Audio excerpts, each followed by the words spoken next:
बिस्मिल्लाहिर्रहमानिर्रहीम। Dear students, आज का हमारा टॉपिक है प्रॉपर्टीज़ ऑफ वेव्स। ये फर्स्ट चैप्टर का लास्ट टॉपिक है। इससे पहले वीडियो में हमने वेव्स, उसके करेक्टरिस्टिक और आज की वीडियो में हम वेव्स की प्रॉपर्टीज़ के बारे में पढ़ेंगे। लेकिन अगर आप लोगों ने अभी तक चैनल को सब्सक्राइब नहीं किया है तो काइंडली चैनल को सब्सक्राइब करें और बेल आइकन को प्रेस करें ताकि हमारी न्यूज़ जितनी भी वीडियो होगी उसके बारे में आप अपडेट हो सकें। वेव्स की प्रॉपर्टी को स्टडी करने के लिए हम एक एक्सपेरिमेंट करते हैं, दैट इज़ कॉल्ड रेपल्टिंग। अब रेपल्टिंग क्या है? कोई टैंक वगैरह या टैंकी वगैरह नहीं है। इसमें ये होता है कि it is device with the help of which we can study various characteristic of water waves. यानी एक डिवाइस होता है, मैन मेड, आप घर में भी कर सकते हैं, ये बना सकते हैं, इस जरिए आप प्रॉपर्टीज़ वगैरह को चेक कर सकते हैं। ये एक्सपेरिमेंट आप घर में ट्राई कर लें। with the help of which we can study various characteristic of water waves। यहाँ पे जस्ट एक चीज़ है वाटर वेव्स, हम सिर्फ इसके जरिए वाटर वेव्स की कैरेक्टरिस्टिक यानी उसकी प्रॉपर्टीज़ स्टडी कर सकते हैं। कौन से वेव्स? जस्ट वाटर वेव्स की, बाकी नहीं, सिर्फ वाटर वेव्स की। अच्छा, वाटर वेव्स हमें पता है कि कौन सी वेव्स है? Transverse waves.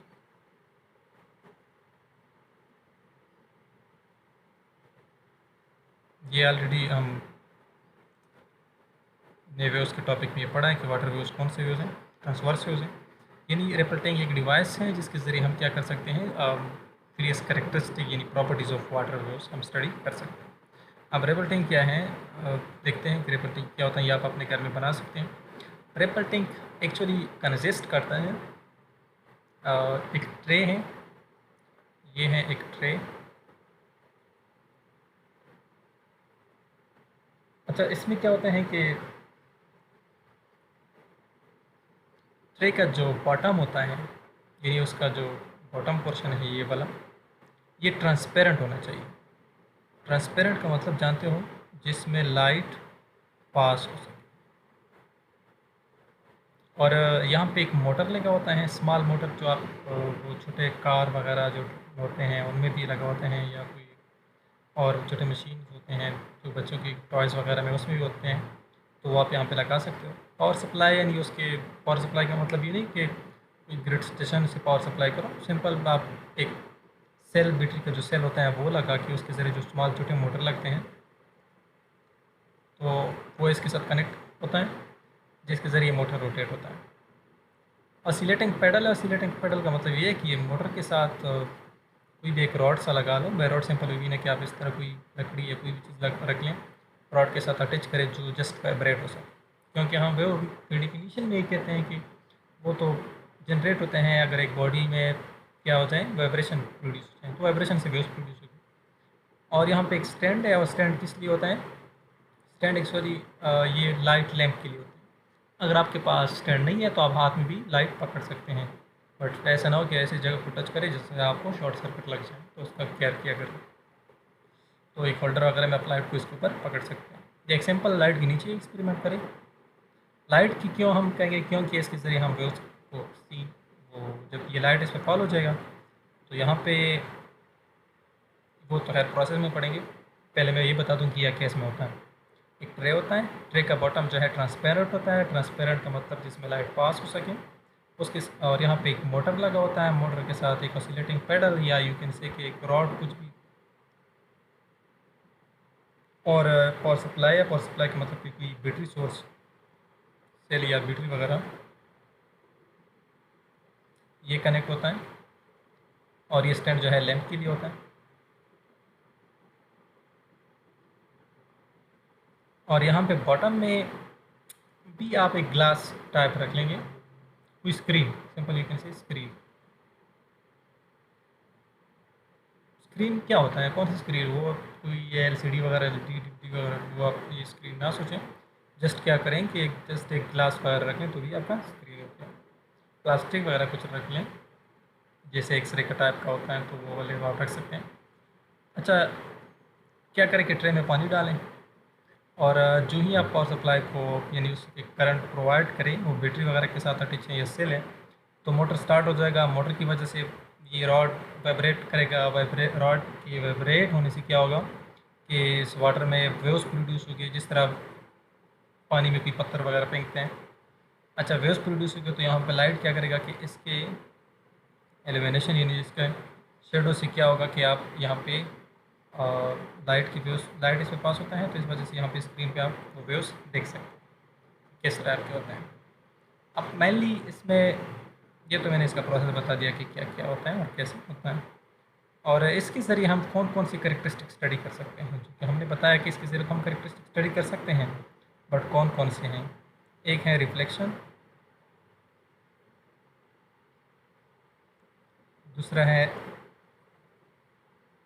रिफ्लेक्शन के बाद नेक्स्ट जो है दैट इज़ रिफ्रैक्शन,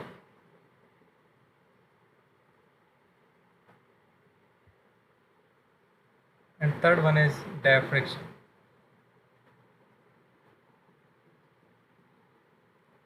ये तीन प्रॉपर्टी हम स्टडी कर सकते हैं। अब मैं अलग अलग समझाऊंगा कि रिफ्लेक्शन क्या होता है, रिफ्लेक्शन क्या है और डायफ्रैक्शन। होप सो कि आप लोगों को ये पता होगा कि रिपल्टिंग में क्या प्रोसेस होता है, कैसे होता है। जो जो इंस्ट्रूमेंट इसमें लगा हो तो मैंने बता दिया। सिंपली होता है कि वेव्स कहाँ से जनरेट होता है, ये जो मोटर वाइब्रेट करता है इसकी वजह से वेव जनरेट होता है।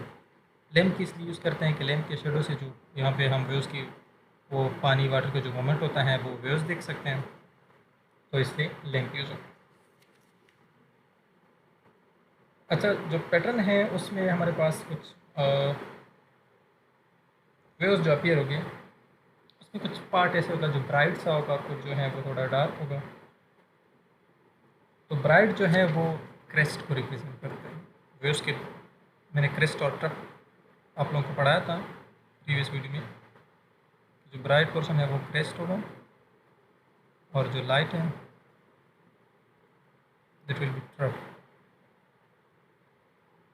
क्रेस्ट और ट्रफ क्या है, ये जब वेव्स पास होते हैं मेन पोजीशन से, जो एबव पोजीशन होता है इसको कहते हैं क्रेस्ट, और जो बिलो है इसको ट्रफ। इन ट्रांसवर्स वेव्स है। अच्छा, अब इसके ज़रिए जो वेव्स की प्रॉपर्टी है वो स्टडी कर सकते हैं, लेकिन कौन से वेव्स, वाटर वेव्स यानी transverse waves. Water waves actually transverse waves है, सारे ट्रांसवर्स वेव्स नहीं, जस्ट वाटर वेव्स हम स्टडी करें। अच्छा, इसमें कौन कौन सी प्रॉपर्टी हम स्टडी कर सकते हैं, रिफ्लेक्शन स्टडी कर सकते हैं, रिफ्रैक्शन स्टडी कर सकते हैं और डायफ्रैक्शन स्टडी कर सकते हैं। रिफ्लेक्शन क्या होता है, रिफ्लेक्शन है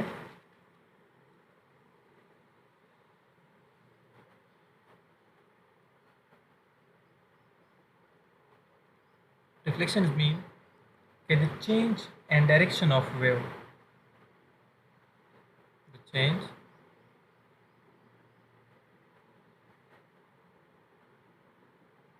and direction of waves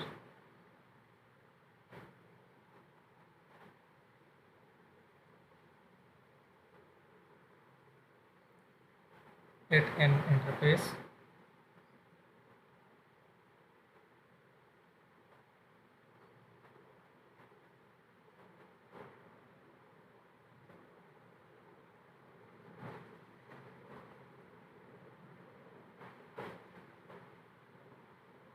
between two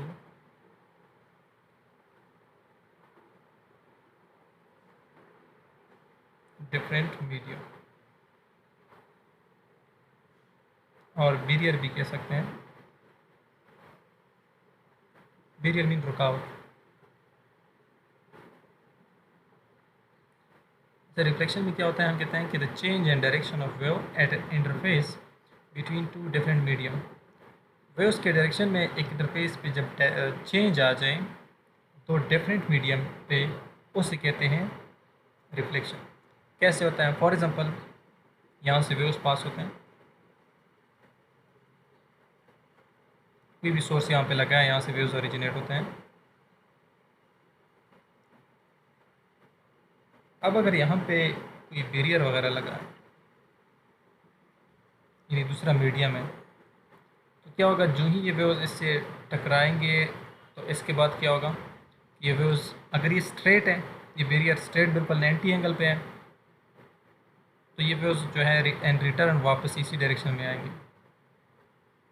इसको कहते हैं रिफ्लेक्शन। यानी जिस तरह आप अपना इमेज मिरर में देखते हो और तो ये भी रिफ्लेक्शन है। या अगर यूँ है कि फॉर एग्ज़ाम्पल ये वेव्स जब पास होते हैं,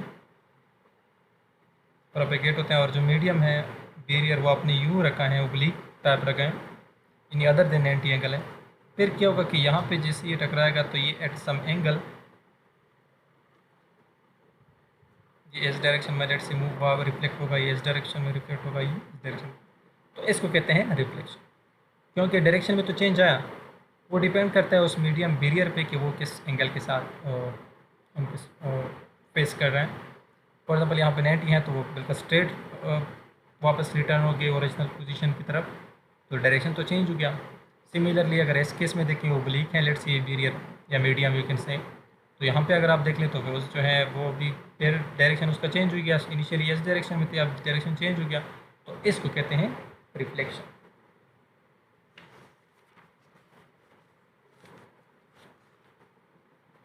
अच्छा, रिफ्लेक्शन इस रिपल टैंक में हम कैसे, हमें पता चलेगा कि रिफ्लेक्शन, अगर हम क्या करें हमें रिफ्लेक्शन का पता चले, तो इसके लिए आप क्या करोगे कि जो वाटर वेव्स यानी सोर्स यहाँ से वेव्स जनरेट होगी, तो यहाँ पे अगर आप कोई बैरियर रख लें, कोई भी चीज़ रख लें, एक रिजिड जो सख्त टाइप का कोई चीज़ हो, तो इसकी वजह से आपको रिफ्लेक्शन वाली प्रॉपर्टी स्टडी कर सकते हैं। आपको क्लियरली आइडिया हो जाएगा कि जैसे ही वेव्स यहाँ तक आएंगे तो यहाँ से वापस रिफ्लेक्ट होगी, आपको आइडिया हो जाएगा। फिर अगर आप इस बैरियर को यानी इस डायरेक्शन में रख लें तो फिर भी ये वेव्स जो हैं इस तरह रिफ्लेक्ट होगी, और अगर आप इसको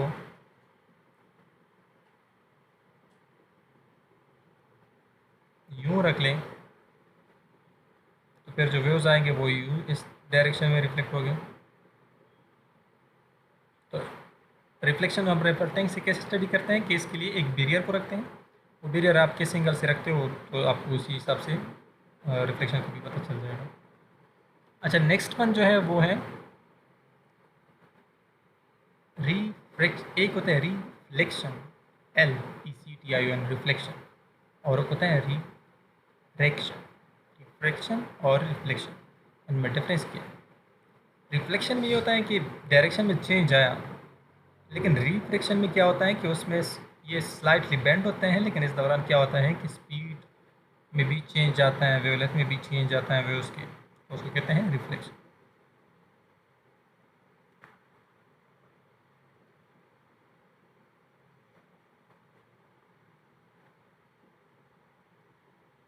रिफ्रैक्शन। अच्छा, रिफ्लेक्शन में हम कहते हैं कि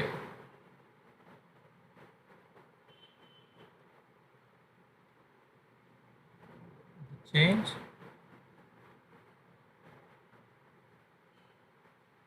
in speed of a wave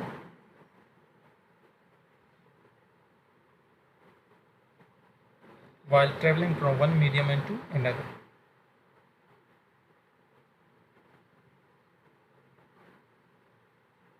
When traveling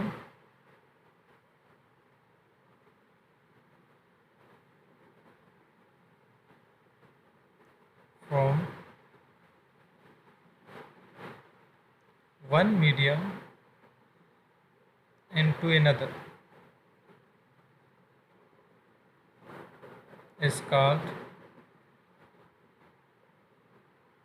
refraction. यानी जब वेव्स पास हो एक मीडियम से दूसरी मीडियम मीन बैरियर कोई भी जो डिफरेंट हो से हो, तो एक मीडियम से दूसरे मीडियम में पास होते हैं, ट्रेवल करते हैं, और इस दौरान क्या हो जाए कि उसकी स्पीड में चेंज आए, चेंज इन स्पीड, और साथ में वेवलेंथ यानी लैम्डा, वो भी एक इक्वेशन है, वो इक्वेशन प्रीवियस वीडियो में हमने प्रूव किया था, V=F लैम्डा। जाहिर बात है V स्पीड है, अगर इसमें चेंज आए तो लैम्डा यानी वेवलेंथ में भी चेंज आएगा, फ्रीक्वेंसी में भी आएगा।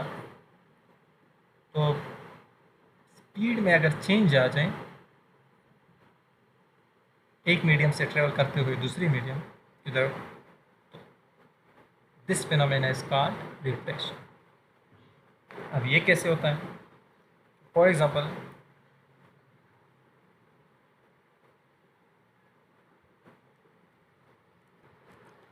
अच्छा, रिफ्लेक्शन में क्या होता है कि लेट से वेव्स हैं, फॉर एग्जांपल ये वेव्स इस डायरेक्शन में मूव कर रहे हैं और यहाँ पे कोई मीडियम है, लेकिन एक बात यहाँ पे होना चाहिए कि एक रियर मीडियम होना चाहिए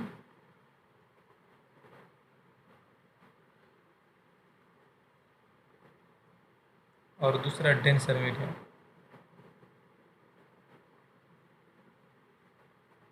ये जिसकी डेंसिटी ज़्यादा हो और यहाँ पे डेंसिटी कम हो रियर मीडियम। तो यहाँ पे जब जो ही ऐसे इंटरेक्ट करेंगे, ये वेव्स इस पे पास होकर ट्रेवल करेंगे, इस दौरान क्या होगी कि वेव्स का डायरेक्शन साथ में चेंज होता है, स्लाइडली चेंज होता है और उसका स्पीड भी चेंज होता है।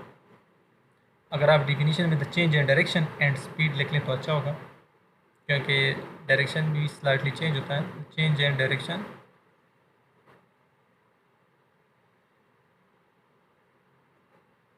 And speed.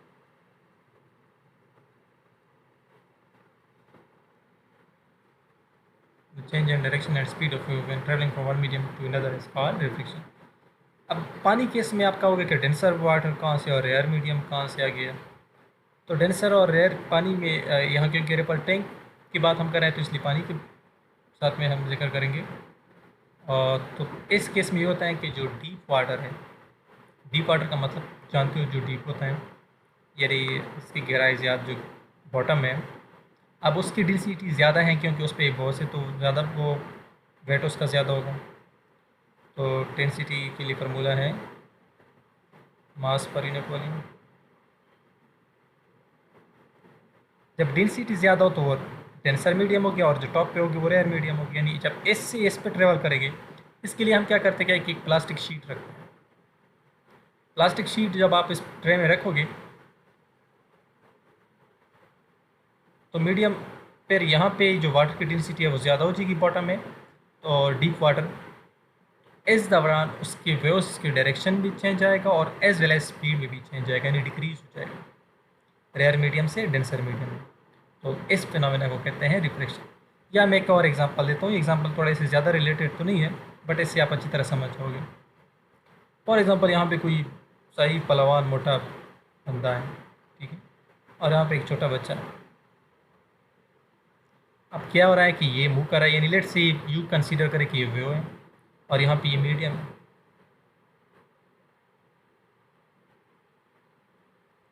ये अगर ऐसे मूव करेगा, इस थ्रू पास होना है, और ये यहाँ पे खड़ा है, कहते हैं कि कोई डोर वगैरह में खड़ा है, ये कहता है कि नहीं यहाँ पे मैं किसी को नहीं आने देता। चलो जब जो ही ये पास होता है तो क्या होगा कि ये इसको पकड़ेगा और पकड़ेगा अपनी तरफ खींचेगा, लेकिन अगर ये थोड़ा तेज़ हुआ तो जैसे ही पकड़ेगा ये मूव करेगा लेट से, लेकिन साथ में क्या होगा कि इसे भागने की कोशिश करेगा, थोड़ा डायरेक्शन भी चेंज हो जाएगा, और जैसे ही अगर उसने पकड़ लिया तो ये स्लो हो जाएगा, इसकी स्पीड भी क्या हो जाएगी, स्लो हो जाएगी, क्योंकि इसकी तो डेंसिटी ज़्यादा है तो इसका इफेक्ट ज़्यादा होगा, इसकी वजह से इसका स्पीड भी स्लो हो जाएगा और साथ में वो थोड़ा भागने की कोशिश करेगा। जैसे आपका हाथ कोई पकड़ लेता है और आप दौड़ते हो तो आपका डायरेक्शन भी वहाँ से चेंज होता है और स्पीड भी चेंज हो जाता है। तो इस फिनोमेना को कहते हैं रिफ्लेक्शन। लास्ट वन है that is diffraction.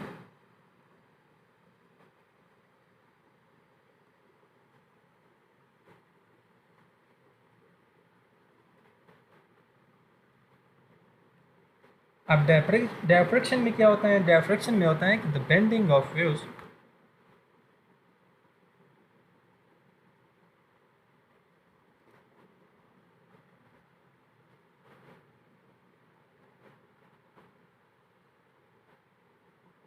bending of waves around the edge of an obstacle।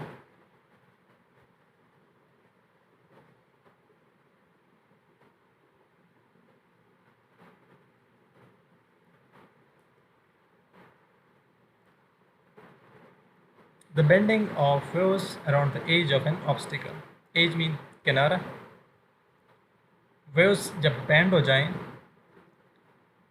एक ऑब्स्टिकल यानी एक रुकावट के एज कॉर्नर किनारे के साथ, तो उसको कहते हैं डायफ्रिक्शन। अब बेंड कैसे होता है? The bending of waves around the edge of an obstacle.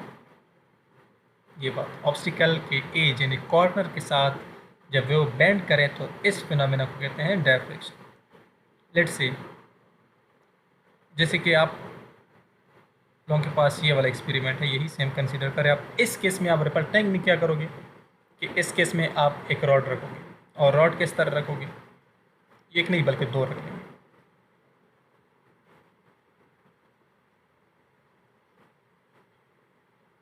और वैसे रख लें कि जो एक रखते हो दरमियान में थोड़ा गैप दे दिए, यानी खोल छोड़े, दूसरा फिर रॉड रख लें। अब इसके एज पे, एज इसका है ना किनारा, तो यहाँ पे वेव बेंड करेगी। तो जैसे यहाँ से लेट से वेव्स आ रहे हैं, ये वेव्स क्या करेंगे? बेंड हो जाएंगे इस तरह। इसको कहते हैं डायफ्रिक्शन। यहाँ पे आप देख सकते हैं ये वेव्स आ रहे हैं, ये भी वेव्स है एक्चुअली। ये लाइन क्या इशू कर है? वेव्स शू कर है कि जैसे वेव्स आ रहे हैं तो यहाँ पे इसके किनारे तक जैसे पहुँचेंगे, यहाँ पे एक जस्ट एक होल है स्मॉल सा, यहाँ तो बैरियर लगा है, यहाँ तो नहीं पास होगी, यहाँ भी नहीं पास होगी। तो यहाँ पे जो वेव्स है ये क्या हो जाएगी? बेंड हो जाएगी। और जितना ये दूर जाओगे ये बेंडिंग जो है इसका कर्वेचर कम होता जाएगा, कम होता जाएगा। फाइनली ये हो जाएगा कि बिल्कुल स्ट्रेट हो जाएगी फिर अगेन। तो इस बेंडिंग, हमारा काम इस बेंडिंग तक है। इस bending of wave around the edge of an obstacle, यानी जो ऑब्स्टिकल रुकावट है ये रॉड, इसके एज पे जो वेव बेंड होते हैं इसको कहते हैं डायफ्रिक्शन। यहाँ पे भी आप देख सकते हैं, जस्ट यहाँ पे डिफरेंस क्या है इन दोनों फिगर में। इन दोनों फिगर में अगर आप देख लें तो आपको डिफरेंस कहाँ पे नज़र आएगा? डिफरेंस है जस्ट इस होल्स में। यहाँ होल्स का दरमियान डिस्टेंस कम है और यहाँ ज़्यादा है। तो जितना ये ज़्यादा हो जाए तो उतना वो डायफ्रिक्शन यानी बेंडिंग कम हो जाएगा। देखो यहाँ पे बेंडिंग ज़्यादा हुआ है और यहाँ पे बेंडिंग बहुत कम सा हो गया है, बिल्कुल इसके दरमियान थोड़ा सा डिफरेंस है। तो जितना ये बिल्कुल अगर आप दूर रखें, ये इधर तक करें, फिर तो बिल्कुल बेंडिंग ही नहीं हो, फिर तो डायफ्रिक्शन नहीं हो। तो डायफ्रिक्शन के लिए ज़रूरी है कि आप उस रिपल टैंक में क्या करें कि एक रॉड इस तरह रखें जिसमें आप एक होल क्रिएट करें, और मतलब टच नहीं करें आपस में। तो जितना ये होल नैरो होगा उतना ही बेंडिंग ज़्यादा हो जाएगा इसका। और अगर आप क्या करें कि इस होल्स को गैप ज़्यादा दे दें, अगर बहुत ज़्यादा हो तो फिर बिल्कुल, अगर लेट से मैं इतना देता हूँ तो फिर इसका कर्वेचर बहुत कम होगा, और जितना दूर जाएगा तो अगेन फिर स्ट्रेट हो सकते हैं, ये प्लेन वेव्स बन सकते हैं। तो इसको कहते हैं डायफ्रिक्शन ऑफ वेव्स। तो ये तीन प्रॉपर्टीज़ जो हैं ये हम स्टडी कर सकते हैं बाय रिपल टैंक। वह ये वेव्स की प्रॉपर्टीज़ हैं, डायफ्रिक्शन, रिफ्लेक्शन एंड रिफ्रैक्शन। आगे चैप्टर में भी यूज़ होते हैं, बहुत इंपॉर्टेंट है। बट वाटर वेव्स में आपने किस तरह फाइंड करना है कि अगर ये आप एक्सपेरिमेंट घर में कर चाहते हैं तो आप कर सकते हैं। एक ट्रे ले लें जिसका लेकिन बॉटम ट्रांसपेरेंट होना ज़रूरी है, जैसे ग्लास को। तो इसके ऊपर एक लैंप पकड़ें और उसमें कुछ मोटर या वैसे भी किसी और चीज़ से उसमें जो सर्कुलर उसमें मूव करता हो, तो उसके ज़रिए ज़रूरी नहीं है कि मोटर हो, आप हाथ से कोई चीज़ उसमें रोटेट करें तो वेव्स जनरेट होते हैं। तो जिसकी वजह से आगे आप सामने अगर प्लेन कोई बैरियर रख लें तो आप रिफ्लेक्शन भी देख सकते हैं। और अगर आप इसमें दो रॉड रख लें, होल्स क्रिएट करें, डायफ्रिक्शन भी देख सकते हैं। या अगर आप उसमें एक प्लास्टिक शीट डालें तो आप उसमें रिफ्लेक्शन भी देख सकते हैं। Thank you for watching this video. अगर आप कोई भी क्वेश्चन है तो आप कमेंट सेक्शन में पूछ सकते हैं।